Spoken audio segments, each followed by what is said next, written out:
Hey everybody, welcome back to our coverage from the show floor of Connected America 2025. I'm your host, Ben Thomas.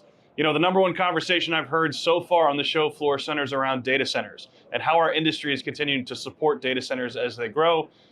So I had a lot of questions naturally, so I wanted to bring on my next guest to answer a lot of those because you know a lot more than I do about the industry, and that's Brian Riley from Hexatronic. Brian, thanks so much for coming on. Yeah, thanks for having me. Brian, got to ask, you know, folks who watch the show may not necessarily be familiar with either you or yourself or Hexatronic. Give us just a quick rundown about who you are and what you do. Yeah, so I lead Hexatronic. We are a fully end-to-end air-blown fiber solution that is atypical to the way most fiber providers build in the U.S. You know, I've spent 20 years as a fiber operator, as a network operator, and so I saw Hexatronic as a customer first and became a believer and had my own light bulb moment before I now I'm fortunate to have the opportunity to lead the business. That's a great place to enter a business from, is being a fan of theirs and then Right. coming in. You know, Brian, you guys obviously serve a number of different verticals, use cases, and industries, but I want to talk specifically today about data centers. It literally is a business unit that you guys operate. What are some of the things that you guys are doing in that world? Yeah, we have a number of offerings in the data center space. You know, with our fiber services group, we obviously sell to a lot of the hyperscalers, to a lot of the carriers that are doing connectivity for the hyperscalers. And they seem to be very focused on miniaturization. You know, their goal, to pick on Amazon, is to miniaturize the cables, put as much glass as possible within a conduit. And so we're fortunate that we offer some of the smallest micro cables out there. And so they love that stuff. We also have some sister businesses, one here in Texas called Data Center Systems. They focus a lot on design, build, deployment of data centers and participate a lot in the hyperscaler world.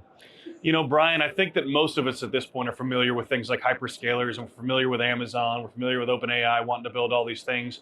But what's really cool to see is that you now see sort of a miniaturization of the data center and a localization, right? Yeah. In the same way that we've seen that with sort of the power generation side of the world.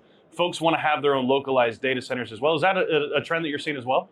Yeah, I think so. You know, the days gone by, there were massive data centers in different geographies around the world, and we've seen information move closer to the users.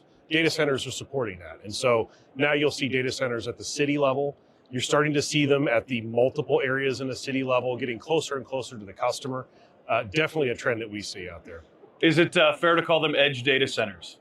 Yeah, I guess they're edge data centers. And I feel like it's all a cycle, right? You know, everything old is now new. We used to have all our data stored on a computer at our house. We moved it all to the cloud, and now the cloud's coming back to our house. So the ultimate edge data center will be data on your computer at your house at some point. You mean the 4 terabyte drive I bought 15 years ago still relevant? Is that what you're telling me? Yeah, there you go. That's where we're headed. You know, it's interesting, and you know, whether it's the largest companies here or even some of the smaller service providers, it's been cool to see how folks fit into that ecosystem. But I want to ask sort of at scale, right? Whether it's the hyperscaler level or whether it's more that edge data center, realistically, what are those infrastructure, especially fiber demands for some of these high bandwidth use cases in data centers? Yeah, it's quite unique. So what's happening with the AI kind of revolution is the requirement for bandwidth has exploded. It's no longer where they're just looking for a large pipe, we'll say, to connect a data center. They're looking for a ton of glass, and they want it to be dedicated. A lot of the hyperscalers are investing themselves, or they're paying carriers to invest with kind of, we'll call it express routes. So if I've got hyperscaler facilities in Washington, D.C. and Atlanta, I would want, you know, as the hyperscaler, to have a direct high density glass fiber line between those two cities. And it's leading to a lot of interesting kind of fiber builds that are going on out there. You know, one of the things that I keep hearing people talk about at the show is sort of the public versus private fiber lines, right? And naturally, you want to be able to own some level of your own infrastructure, right? We talked about the world of power. Folks like to have that power gen on site and on-prem. Is that a demand that you're also seeing, not only just for data centers, but in general, where folks want to own those pipes that are on-prem for them? Yeah, I think they do. To an extent, though. I think if you can keep it on-prem, they want to own that. But as soon as you start getting into the metro or the long-haul environment, you know, it's very difficult for an Amazon to pick on somebody to maintain, repair, and facilitate that multi-100-mile link to their next AWS node. And so I think that's where they kind of make the shift, where they will leave it towards some other entity who may have expertise in that world. to maintain and operate those facilities. So it goes from a kind of owned to a leased perspective between that on-prem, off-prem. Well, it's interesting. You sort of talk about the subject matter expertise, not only of necessarily owning the private versus public networks, but also maintaining and operating, the data centers and fiber lines in general.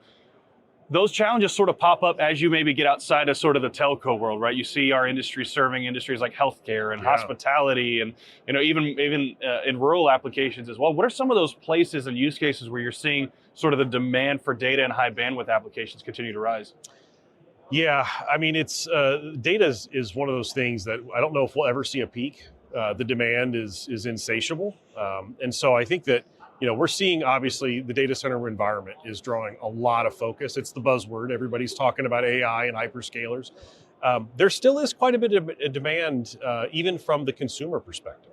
One of the things that we kind of skip over because the data center environment became the sexy hot topic is residential broadband, and small communities and rural broadband are such an enabler of society.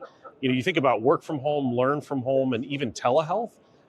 So many of these communities don't have the infrastructure, and probably will never have the infrastructure to have a world-class Mayo Clinic type healthcare facility, but they'll have access to those facilities through things like telehealth and learning, similarly through telelearning. And I think when you look at a rural community that has that I guess inequality of access, there still is a tremendous hunger there that's driving a lot of adoption, and certainly the BEAD program that's been in the news a lot as of late is a component to that. Yeah. But there's also a lot of private money that's pushing, we'll call it the smaller county seat type communities further along in that fiber journey. Well, you brought up rural and maybe some of these co-op driven areas. For a long time, I think folks in our industry have assumed that, hey, Starlink and 5G coverage will kind of manage that load. It really hasn't done a great job because you've got network saturation, you've got weather contingencies, you've got all these different things. So we are at a point where that demand really has said, hey, whether it's building a cloud-centric data center, an edge data center, or pulling, our own fiber infrastructure setup, those demands are there. How have you seen sort of that rural world evolve from an infrastructure needs standpoint? Slowly. Honestly, it's, I think you're spot on where the days of we assume fixed wireless or Starlink are going to solve it. They won't. I mean, there are certainly areas. If it's cloudy outside, it's not solving anything. I mean, there are certainly areas that Starlink is a great solution for. Yeah. There's mountainous regions. It's probably never going to make sense to build fiber to the top of a peak for a cabin. It's a great solution for Starlink. The reality is, though, those are niche kind of solutions, and especially with fixed wireless. The 5G operators, the mobile operators, it makes total sense why they're doing it because it's a pretty easy revenue generator for them when they've got the infrastructure to support the cellular devices, within that community. But it's not a real capable capacity network that's going to allow you to kind of own a community. Where we see the rural networks going, I think, is really into that, public-private partnership component. How do they attract investors? How do they potentially attract service providers? Some of it is driven by healthcare, when communities have healthcare opportunities or even education. I've seen a lot of K-12 fiberization that's happened, and what's interesting about the the K-12 fiberization is if you build fiber to all the schools within a community, you often have residential residents right by those schools. I think it's just kind of an incremental step process that's moving towards it. It is slow, though. I know there's a lot of communities. There's over half the U.S. doesn't have access to fiber. Most of that is in those rural communities, and they're probably getting impatient at this point. Yeah. Well, you bring up a really interesting point that healthcare actually is a massive driver, and you see this not only even in our industry, but in a number of different industries where things like EHRs and which are electronic health records, and demand for telehealth and real-time communication and feedback. Healthcare really has been the bridge for a lot of those rural areas. And would you say they're solving that? I mean, I know we sort of talked about the data center side as well. Are they seeking typically to solve that through localized data center building, or is it, hey, we're going to run a pipe from Dallas down to Waco, Texas, which is not a small town. Don't yell at me for saying that. But are they trying to attach to existing infrastructure? Are they trying to build their own infrastructure? Maybe a combination of both. It's a combination of both. Obviously, attaching to existing infrastructure is probably preferred. Capital to build any kind of fiber pipe is expensive, right? And so when they have something they can leverage, I think that's always the first choice. But a lot of rural America doesn't have access to fiber. There's a lot of hospitals that probably don't have the greatest connectivity solutions, and it limits their ability to treat patients. It actually truly does draw back the healthcare availability in those communities, because if you think about it, it's hard to attract doctors to rural communities when they have limited resources and all those things. And so when you're looking for the expert, which I think any of us that would have a healthcare need, we all want to talk to the best doctor. That doctor may not be in my community, and it may be somebody who's able to be accessed a state away or a county away. And I think, those are the types of things that are drawing the pipes to be built to those facilities. But it's also more than just the hospitals. Healthcare is so interesting in terms of how people access it. People access it at schools. Yeah. Sometimes they access it at community centers, even at their home. A lot of retired population, you can avoid a lot of doctor visits and a lot of exposure to risk factors by allowing them to have, high quality fiber broadband. They can check in and monitor the patient without the patient constantly having to go in, maybe on a weekly basis, to get checked or things like that. Yeah. What are some of the other industries like healthcare that we're not thinking about right now from a telco fiber infrastructure standpoint? Yeah, I mean, small business is always a big piece of there, but the cellular world hasn't slowed down. So, the cellular world was very big on fiber to the cell tower, the big, tall, couple 100-foot tower. That hasn't stopped. We tend to use our connectivity devices more and more and more. If you ask my kids, it's all they ever use. But that's driving pressure into the mobile networks. You've seen the announcements of Verizon's buying a lot of fiber assets, T-Mobile's investing in a number of fiber assets, and AT&T has had some investments going on. It's all trying to offload the mobile network. And that's one piece of it, is buying the residential consumer type assets. But the other piece is they're continuing to deploy macro sites. They're continuing to deploy small cells. And in those rural communities, those are often kind of the last served areas, because when you go out and build wireless networks, you start with the density first. Right. There's still a lot of rural America that needs better connectivity, and that's solved through a number of Brian, we talk a lot about healthcare and it's sort of being the gateway to connectivity, but what are some of those use cases maybe that we don't necessarily get to talk about as much as an industry that we're serving our communities with? Yeah, the other thing that's going on in rural America is it's wireless as well. Wireless was a great foundational kind of spur for more fiber building to the U.S., building to macro towers, and turning the maps different colors based on the carrier that they like to do their ad campaigns from. But the rural communities, tend to be kind of the last place invested. And it's driven by density. And so that likewise, they're kind of still in this cusp of expanding coverage and expanding capacity. And a lot of that comes down to building towers. I mean, it sounds crazy, but they're still out there building large towers and small cells. And when you consider the things, surrounding a rural community like smart agriculture and all those kinds of things, there's a lot yet to be done. That's still demanding more connectivity and more fiber and all those things in rural America. Well, it's crazy. I had a conversation literally 2 weeks ago with John Deere talking about their new autonomous technology that they came out with at CES this year, and the bandwidth requirements that has, right? Because it relies on GPS, but it also requires, certain level of connectivity. And I think that we tend to shoehorn rural America into the applications that we think are important to them. It's why does